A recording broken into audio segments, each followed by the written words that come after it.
ഷാജി മസ്താൻ സലാം വയ്ക്കും ഷാജി പാപ്പൻ വീരൻ പാപ്പൻ.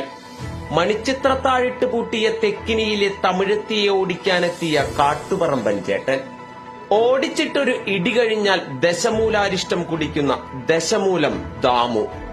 ആഴക്കടലിൽ നിന്നും മത്സ്യകന്യകനെ ആദ്യമായി കരക്കെത്തിച്ച പഞ്ചാബി ഹൌസിന്റെ സ്വന്തം രമണൻ. ഒറ്റക്കുത്തിന് കുടൽമാല വെളിയിലിടുമെന്ന് പേരുകേട്ട കുപ്രസിദ്ധ ഗുണ്ട കീലേരി അച്ചു. ഇവരാണ് ഇരിങ്ങാലക്കുട ഷഷ്ടിക്കാഴ്ചയിൽ കോമ്പാറ വിഭാഗത്തിനു വേണ്ടി നാട് വിറപ്പിച്ച് കൊല്ലാട്ടി ക്ഷേത്രാങ്കണത്തിലെത്തിയവർ.